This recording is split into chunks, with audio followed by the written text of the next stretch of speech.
Hi friends, hello and welcome to the channel. कैसे हैं आप लोग? उम्मीद कर रहा हूँ बहुत अच्छे से रह रहे होंगे और अपने पढ़ाई लिखाई में तो खैर बेहद ही शानदार तौर पे लगे होंगे, राइट फ्रेंड्स। तो चलिए बहुत जल्दी से यहाँ पे इस वीडियो के बारे में बात कर लेते हैं।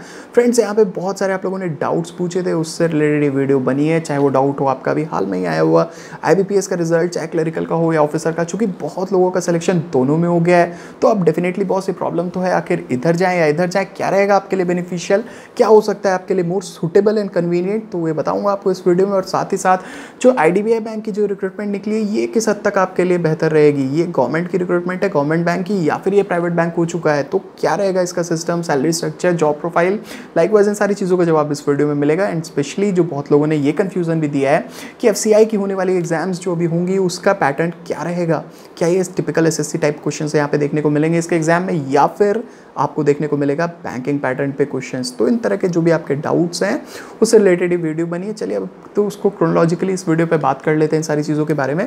पहले बताना चाहूँगा सर, आप लोगों का सिलेक्शन जो हुआ है IBPS में, सर बहुत बड़ी चीज़ है, आप लोग को एक जॉब मिल गई है। अब जॉब को रिस्पेक्ट भी करो, ऐसा मत करना कि जॉब को छोड़ देना अनटिल अनलेस आपको कोई बेटर अपॉर्चुनिटी नहीं मिले। बट कन्फ्यूजन यहाँ पे किनको हो रहा है, जिनका सिलेक्शन दोनों में हो गया। सोचो कितनी बड़ी बात है। पहले तो सिलेक्शन नहीं हो रहा था, किसी एक में नहीं मिल रहा था, कहते यार एक दे दो भगवान, एक दे दो यार, हमारा ज़िंदगी बन जाएगा, लाइफ सेटल हो जाएगा, है ना, शादी वादी हो जाएगी, फिर बहुत तरह की बात है। बट अब क्या हुआ कि अब तो आपका दोनों में सिलेक्शन हो गया। तो जिनका नहीं होता है उनसे पूछो दर्द क्या होता है, जिनका दोनों में वो पूछो उनको सरदर्द कितना होता है तो होता है कि नहीं। बहुत जेन्युइनली ये बहुत बड़ी प्रॉब्लम है कि क्या करें। एक तरफ तो होता है कि ऑफिसर, यार सोचो क्या प्रोफाइल है, ऑफिसर बन रहा है, प्रोबेशनरी ऑफिसर बन रहा है, PO बहुत बड़ी इज्जत वाली चीज़ है। दूसरा क्लरिकल में जाएंगे, यार सही लगेगा, जिसको जॉब नहीं यार कुछ भी मिल जाए यार काम चल जाएगा, तो क्या रहेगा बेटर आपके लिए, राइट। तो चलिए इसके बारे में एक छोटी सी चीज़ बताता हूँ, आपका कन्फ्यूजन दूर हो जाएगा।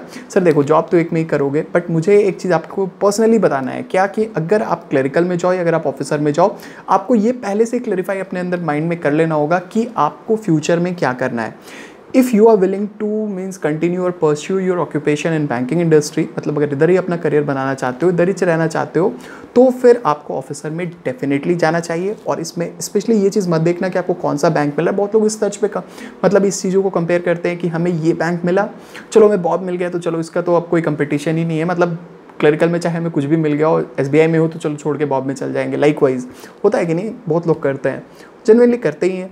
तो यहाँ पे आपको क्या देखना चाहिए कि अगर आपको अपनी करियर को बनाना है बैंकिंग इंडस्ट्री में, तो गो फॉर ऑफिसर, बिकॉज आज नहीं तो कल अगर आप क्लरिकल में जाते हो, रिस्पेक्टिव ऑफ किस बैंक में जाते हो या किसी भी बैंक के आप क्लरिकल में जाते हो, चाहे वो कितना भी बड़ा नाम हो, तो वहाँ पे आपको प्रमोशन लेना होगा। आपके 3-4 साल लग जाएंगे, उसके बाद आप फिर प्रमोशन चैनल से आगे बढ़ोगे, राइट। तो क्यों अपने करियर को पीछे ले जाना चाहते हो। और जहाँ तक बात है बैंकों के मर्जर होने का, तो आज नहीं तो कल अगर मर्जर होती है तो फिर ये सब चीज़ें जो है उतनी मैटर नहीं करने वाली हैं। आपको यहाँ पे ध्यान ये देना होगा कि आप किस माइंडसेट से इस जॉब के लिए प्रिपेयर किए थे और किस माइंडसेट से आपको इस जॉब में रहना है। अब देखो, प्रॉब्लम फिर यहाँ पे ये नहीं है कि आप अगर ऑफिसर में आते हो तो आप आगे नहीं पढ़ पाओगे। प्रॉब्लम यहाँ पे ये होती है कि आप कब तक पढ़ पाओगे, ये बहुत बड़ी चीज़ है यहाँ पे।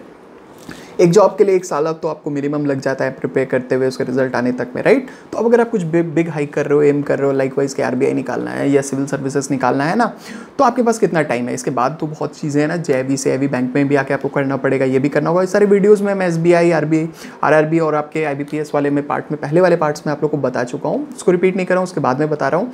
तो यहाँ पे क्या होगा कि ऑफिसर वाले में ऑब्वियस सी बात है कि वहाँ पे आपका थोड़ा वर्क शेड्यूल जो होगा ना वो थोड़ा ज़्यादा होगा, तो आपको टाइम थोड़ा कम मिलेगा। बट क्लरिकल में क्या होता है, थोड़ा जस्टिफाइड टाइम रहता है। जस्टिफाइड नहीं कहूँगा, मतलब प्री डिटरमिन्ड टाइम रहता है कि आपका जो भी टाइम है 10 से 5, 10:30 से 5:30, जो भी बैंक रहेगा एज पर द ब्रांचेस जहाँ पे आप पोस्टेड रहोगे, वो वर्क टाइम रहेगा आपका करने के लिए। उसके बाद आप फ्री हो, तो वहाँ पे आप थोड़ा ज़्यादा टाइम निकाल पाओगे। तो ये आप पहले सोच लो, इरिस्पेक्टिव कि आपको कौन सा बैंक क्लरिकल में मिला है या कौन सा ऑफिसर मिला है, तो फिर आपके लिए कोई बहुत बड़ी चीज़ नहीं रह जाएगी कि आपको क्या सेलेक्ट करना चाहिए। लाइकवाइज अगर आपको बैंक में रहना है तो ऑफिसर में ही जॉब, मेरा ये पर्सनल ओपिनियन है आप लोगों के लिए, इरिस्पेक्टिव कौन सा बैंक मिला है। अदरवाइज अगर कुछ बड़ा एम कर रहे हो या फिर ऐसा कुछ है कि मतलब डिटरमिन्ड हो, ये सोच के नहीं कि करना चाहते हो तो फिर क्लरिकल में कर लेते हैं, नहीं, ये गलती मत करना। आपको पता होना चाहिए कि आप में कैपेसिटी, कैपेबिलिटीज़ क्या है, आप कितना कर सकते हो, कितना स्ट्रेस ले सकते हो, बर्डन झेल सकते हो, then you have to decide it, right. Hope करो आप क्लियर हो गया होगा। स्टिल कोई डाउट होगा तो कमेंट में आके ज़रूर पूछना।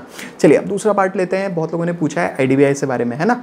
तो IDBI बैंक का क्या चक्कर है, देखिए पहले हुआ क्या करता था, इंडस्ट्रियल डेवलपमेंट बैंक जैसे कि एपेक्स बैंक हुआ करते हैं, थे नहीं, तो जैसे कि आरबीआई के एपेक्स में क्या आ गए आपके नाबार्ड, ईसीजीसी, एग्जिम, सिडबी से भी, राइट। नाबार्ड जिस तरह के जो भी बड़े बड़े बैंक्स हैं ये सारे जो कुछ पर्टिकुलर एक चीज़ों पे ज़्यादा फोकस करते हैं, तो उस तरह से बड़े बड़े इंडस्ट्रियल लोन्स और इन सारी चीज़ों के डेवलपमेंट के लिए आईडीबीआई बैंक थी, जो उसकी सैलरी स्ट्रक्चर बहुत ही बेहतर हुआ करती थी। लाइकवाइज जैसे कि ग्रेड ए ऑफिसर्स की होती है, ईसीजीसी में ले लो, आरबीआई में ले लो, नाबार्ड में ले लो, लाइकवाइज की सैलरी थी। मैं बात कर रहा हूँ आपको पास समझा रहा हूँ, जिससे कि आपको प्रेजेंट में क्लियर हो जाए ये चीज़ क्या है, चक्कर क्या है इसका, राइट। हुआ क्या फिर बाद में इसे प्राइवेट में मतलब इसे कैंपस करके इसमें सिलेक्शन होने लगा, एमबीए लोगों को उठाने लगे, इंजीनियर्स को उठाने लगे, राइट। फिर क्या हुआ, थोड़ा सा लॉस मेकिंग होने लगा और फिर इसको हटा दिया गया उस पोजीशन से, फिर इसे ला दिया गया बैंकिंग लाइन में, मेन लाइन में, स्ट्रीम में, जहाँ पे उसको हर तरह के काम करने हैं, मतलब जो बैंकों का होता है उसका कैटेगरी, उसको लोन देना है, उसको अपना मेंटेन रखना है सारा चीज़ अपने बैंक में, रिजर्व बैंक में, each and everything the norms of the guidelines of the RBI जो कि फॉलो करना पड़ता है हर बैंकों को, सीआरआर, एसएलआर, हर चीज़ों को, ठीक है। वहाँ भी क्या हुआ, वहाँ भी से लॉस मेकिंग वाली चीज़ें आ गई। तो फिर एट लास्ट में अभी जो एट प्रेजेंट डिसाइड हुआ है, चूंकि आप देख सकते हो आरबीआई का भी ये ऑफिस ऑर्डर्स आ चुका है, मतलब इसका आपका प्रेस रिलीज हो चुका है, तो आईडीबीआई को ओवरटेक कर लिया गया इससे, एलआईसी से। तो अब क्या हो गया, ये कंप्लीटली प्राइवेट हो गया, राइट। प्राइवेट कैसे हो गया, क्योंकि इसे अब एलआईसी ले लिया, अब उसका चलेगा यहाँ पे सिक्का, मतलब काम रहेगा, बैंक ही रहेगा, ऐसा नहीं है, बट उनको उसके साथ उनके एम्प्लॉयज़ को वहाँ पे, ये मैं आपको बता देता हूँ, एलआईसी के प्रोडक्ट्स को भी अब भी जो एम्प्लॉयज़ वहाँ काम कर रहे हैं, मतलब ये नहीं कि अभी जो पिछले साल ज्वाइन किए, पहले से भी जो वहाँ पे ज्वाइन कर चुके हैं, चाहे वो आउट कैंपस से आए हो, मतलब बाहर से आए हो, इन कैंपस किसी कॉलेज से आए हो प्लेसमेंट लेके, या फिर आईपीएस से ही जो पिछले प्रीवियस ईयर्स में जो सेलेक्ट हुए होंगे 2011 ऑनवर्ड्स, 10 ऑनवर्ड्स, राइट, 10 11 ऑनवर्ड्स, ठीक है। तो वहाँ पे जो भी एम्प्लॉयज़ थे, अब उन लोग को क्या दिया गया, अभी फर्स्ट टारगेट जो दिया गया इन लोग के लिए, मार्च में जब उन लोग के ओवरटेक हुए, ये सारी चीज़ें हुई, तो उन लोग को दिया गया कि आपको एक पॉलिसी हर एम्प्लॉय को दिया गया एलआईसी का सेल करना है, या तो वो खुद ले लें या फिर किसी को बेच दें। ये सारी चीज़ें मैं आपको बता रहा हूँ इंटरनली, आप इस चीज़ को अब अच्छे से समझिएगा, जिससे आपको दिक्कत नहीं हो इस चीज़ को सोचने में या फिर चूज़ करने में कि आईडीबीआई के लिए आपका मतलब एफर्ट्स कितना होना चाहिए या फिर आपके लिए कितना सूटेबल है, राइट। तो उन्हें ये दे दिया गया। तो मतलब इसका मतलब इन शॉर्ट यही निकलता है कि अब आपको एलआईसी के भी प्रोडक्ट्स को यहाँ प्रमोट करना पड़ेगा, सेल करना पड़ेगा, it will be also a part of your work. तो ये इस तरह से प्राइवेटाइजेशन तरफ बढ़ा और एक तरह से प्राइवेट भी होगा, क्योंकि प्रेस रिलीज भी आ चुका है। बट ये जो नोटिफिकेशन निकली है इसमें स्टिल कुछ डायलेमा है, क्योंकि इसमें कुछ क्लैरिफाई करके दिया नहीं गया है। एज पर गवर्नमेंट गाइडलाइंस वो रिजर्वेशन के हिसाब से नोटिफिकेशन निकाल दी गई है, बट क्या ये प्राइवेट रहेगा या गवर्नमेंट रहेगा ये स्टिल क्लियर नहीं है। क्यों? क्योंकि देखिए एक चीज़ बता रहा हूँ, ये सिर्फ आईडीबीआई के लिए एप्लीकेबल नहीं, आने वाले डेज में आपको दिखेगा, अभी नहीं, थोड़ा लेट है, कि हर बैंकों में ये चीज़ हो जाएगा। क्या कि आपके परफॉर्मेंस बेस्ड आपकी सैलरी हो जाएगी। ये नहीं कह रहा हूँ कि हो गई है या होनी ही है या होगी ही, ये ऐसा हो सकता है, ऐसी प्रोबेबिलिटी है। तो शुरुआत अगर आईडीबीआई से लो, तो आईडीबीआई में ये चीज़ को इम्प्लीमेंट करने के लिए बहुत ज़्यादा इसमें बातें चल रही हैं या फिर इस पर कदम बढ़ाया जा रहा है। तो इसके चलते क्या होगा कि इसको कुछ अभी क्लैरिफाई नहीं किया गया है, वो एम्प्लॉयज़ को रिक्रूट करेंगे और फिर परफॉर्मेंस बेस्ड उनके सैलरी को लिंक कर दिया जाएगा। जैसे कि अगर आपकी सैलरी मान लो फिक्स कर देते हैं कि अगर आप नॉर्मल से अगर किसी की सैलरी 50-60 हज़ार रुपये मिलती है, तो आपकी सैलरी हो गई मान लो 10,000 रुपये, 20,000 रुपये, अगर आप स्किल 1 में ज्वाइन करते हो। नाउ अब जो भी आप काम करोगे, ऐसा नहीं है कि खराब है, देखो प्रॉब्लम ये नहीं है कि ये खराब है, बट ये कंसेप्ट को हम लोग अडाप्ट नहीं कर रहे हैं। क्यों? क्योंकि हम लोग अभी वो टैग लेके चल रहे हैं ना, सरकारी नौकरी वाला, तो उसके चलते हम लोग इस चीज़ को एक्सेप्ट नहीं कर रहे हैं। बट अदरवाइज़ ये खराब नहीं है, ये नहीं कहूँगा कि अच्छा है, बट ये भी नहीं कहूँगा कि ये खराब है।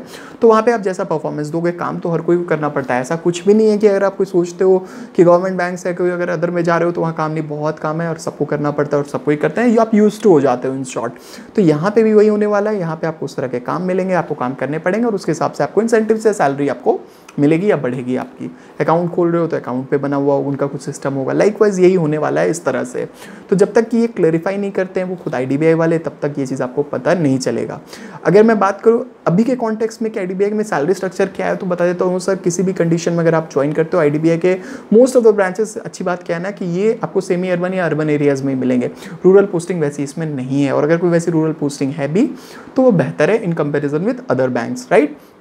तो इस चीज़ का आपको ध्यान में रखना है। और सैलरी की अगर बात करूँ इन पर्टिकुलर, तो 50-55 हज़ार से कम सैलरी यहाँ पे स्किल 1 ऑफिसर्स की कहीं भी कम नहीं है। तो इतनी ज़्यादा सैलरी कैसे बढ़ जाती है? देखिए इसमें एक पेट्रोल अलाउंस जुड़ी हुई एक चीज़ है जो कि बहुत बड़ा यहाँ पे मैटर करता है। वो 110, 140, 160 लीटर करके मिलते हैं अपने एम्प्लॉयज़ को। आप सुन रहे होगे, यस आपने सही सुना है, बहुत बड़ा अमाउंट है। बट ऐसा नहीं कि इसके बाद इसमें कुछ अलाउंसेस मिलते हैं, जैसे अदर बैंक्स में क्वार्टरली रिम्बर्समेंट्स अलाउंसेस मिलते हैं, तो वो सब यहाँ कुछ नहीं है। जो भी आपको सैलरी मिलती है, मिल रही है अभी उनके एम्प्लॉयज़ को आईडीबीआई में जो भी रिक्रूट हुए हैं बीपीएस से या फिर ऐसे भी, उनको उसी स्ट्रक्चर में मिल रहा है। पहले वहाँ ग्रेड ए ऑफिसर्स करके होता था, उनके पे रिविजन्स भी नहीं हुए थे। स्टिल यू वोंट बिलीव कि 2012 वाला जो पे रिविजन नवंबर से ड्यू था, मतलब वो 10th बाइपर्टाइट वाला है ना, वो उनको अभी तक नहीं मिला था। अभी एक महीने 1.5 महीने पहले उनको उसका एरियर्स मिला है, वो सेटल किया गया है और उन्हें स्ट्रीमलाइन पे लाया गया, जो कि बैंकों के चक्कर में मतलब जो चल रहा था उनके बायोटाइट में। उससे पहले उनका वो ग्रेड ए ग्रेड बी वाला कंसेप्ट पे होता था। Even promotions from scale 1 to scale 2 वो भी बहुत सारी जगह पे 3 साल 4 साल में हो जाया करते थे, वहाँ भी 5 साल 6 साल मिनिमम लगते हैं। वो मैं बता रहा हूँ आपको नॉर्मल चैनल से, फास्ट ट्रैक में मैंने फास्ट ट्रैक में नॉर्मल चैनल से, अदरवाइज तो ज़्यादा टाइम भी लगता है, राइट। बट अब उसे कर दिया गया जैसे स्केल 1 स्केल 2 होता है। तो यहाँ पे ये कंसेप्ट है आपके इन टोटल इन मतलब समझ लो जिसमें आपके आईडीबीआई का, ठीक है, तो ये पेट्रोल अलाउंसेस आपके सैलरी का हिस्सा होता है, तो आपको पेट्रोल मिलता है ऐसा नहीं, तो आपको सेविंग है, आपको बहुत ज़्यादा आपको फील्ड वर्क मार्केटिंग वर्क भी करना पड़ेगा, जिसके चलते आपको पेट्रोल की खर्च भी होगी। तो इन टोटल आपका सैलरी इसी के चलते बढ़ के यहाँ पे आपके आईडीबीआई में depending upon the city very good posting, जैसे कि अगर आप ग्रुप ए सिटी में जाते हो मतलब मेट्रोज में जाते हो तो वहाँ पे आपको हाईएस्ट इंटाइटलमेंट रहता है 160 लीटर का, तो उसका आपको रिम्बर्समेंट मिलेगा या फिर आपके सैलरी में ही अब जोड़ के आपको दे दी जाती है। तो सैलरी का कोई इशू बिल्कुल भी नहीं है। जहाँ तक वर्कलोड की अगर बात समझना चाहोगे तो जान लो वर्कलोड ऐसा है कि हर बैंक में बहुत ज़्यादा है। इन पर्टिकुलर अगर कोई जानना चाहता है कि आईडीबीआई में वर्कलोड कैसा है, तो सर ये कंप्लीटली मतलब टक्कर देने वाला बैंक है, जैसे कि आईसीआईसीआई एचडीएफसी बैंक होते हैं, वहाँ का जैसा कल्चर होता है। मतलब काम बहुत रहता है सर, और काम के साथ सबसे बड़ी चीज़ होती है यहाँ पे आपको अपने मतलब जो भी डेडिकेशन से आप वर्क करते हो वो कंटिन्यूसली करते रहना पड़ता है, बैठ नहीं सकते हो। मतलब काम रहता है, हर जगह काम है, ये नहीं कि आईडीबीआई में ज़्यादा है या कम है, हर जगह काम है। आईडीबीआई में इन पर्टिकुलर मैं बोलूँगा तो काम हमेशा है वहाँ पे, राइट। होप कर रहा हूँ आप समझ रहे होगे आप। तो ये है इन टोटल कहानी आपके आईडीबीआई बैंक का। अब किसे इसे चूज़ करना चाहिए या फिर नहीं, तो छोटी सी चीज़ समझा देता हूँ। If you don't have any job and you need it desperately, तो आपके लिए इसमें कोई बुराई नहीं है कि आप इस एग्ज़ाम के लिए प्रिपेयर करो, आप इस एग्ज़ाम को निकालो और आप ज्वाइन करो, फिर आप स्विच कर सकते हो अगर आपकी प्रिपरेशन अच्छी है। तो अभी आने वाले डेज़ में आपको आईबीपीएस की वैकेंसीज मिलेंगी, एसबीआई की मिलेंगी, आरबीआई की मिलेंगी, तो आप किसी में भी स्विच मार लेना अगर आपकी तैयारी चल रही है। तो ऐसा नहीं है कि आईडीबीआई के लिए कुछ अलग से तैयार करोगे और बाकी आईबीपीएस के लिए एसबीआई के लिए अलग से तैयार करोगे। मोर और लेस तैयारी का लेवल वही होता है जो आपको एक लेवल पर पहुँचने में 6-7 महीने लगते हैं। उसके बाद आप फिर देखोगे आपके हर एग्जाम से रिजल्ट्स आने लगेंगे। जब तक रिजल्ट नहीं आता तो बहुत सारे एग्जाम देते हो, रिजल्ट नहीं आ रहा है, और जब आने लगता है तो देखोगे एक साथ कितने सारे रिजल्ट आ जाते हैं, बहुत सारे में सिलेक्शन भी हो जाता है ना। तो यही है आईडीबीआई में, ये मेरा टेक है जो मैं आप लोग को बताया। अब इस हिसाब से आप अकॉर्डिंगली प्लान कर लो, डिसाइड कर लो कि whether you should go for IDBI bank और नॉट। ये आपकी पर्सनल चॉइस होनी चाहिए, राइट। चलिए अब थर्ड वाला क्वेश्चन लेते हैं कि एफसीआई वाला क्या चक्कर है भैया, इसका एग्जामिनेशन पैटर्न क्या होने वाला है। तो बेसिकली अब मैं बता देता हूँ कि एग्जामिनेशन में अब सो कॉल्ड वो बैंकिंग एसएससी ऐसा कुछ भी नहीं होता है, सिफी ले या फिर टीसीएस ले। अब जान लो कि एफसीआई के एग्जाम में मिक्स टाइप ऑफ क्वेश्चंस आपको देखने को मिलेंगे। क्या होता है एसएससी में अलग या क्या होता है बैंकिंग पैटर्न में अलग, थोड़ा सा इधर डीएवीआई का चक्कर बैंकिंग में ज़्यादा रहता है ना, और एसएससी में अगर देखोगे तो थ्योरम वेरम और इस तरह के मतलब आपके एडवांस वाली मैथ्स आपकी ज़्यादा रहती है। तो बट अब आप देखो कि हर चीज़ तो हर में पूछा जाता है, बैंक में नहीं पूछते हैं क्या। एक समय ऑब्जेक्टिव टाइप मैथ्स रहते थे, अब देखो सब वर्ड प्रॉब्लम्स दे दिया करते हैं, इसमें हर चैप्टर से क्वेश्चन आपको देखने को मिलते हैं। तो डोंट डाइवर्ट इन सारी चीज़ों को सोच के कि इसके लिए प्रिपेयर अलग से करें, उसके लिए प्रिपेयर अलग से करें। भैया मैथ पढ़ रहे हो, कैलकुलेशंस फास्ट रखनी है तो वो बैंक में ज़्यादा बेनिफिशियल होगी। कंसेप्ट के साथ आपको कैलकुलेशन फास्ट रखनी है तो आपको एसएससी में ज़्यादा बेनिफिशियल होगी।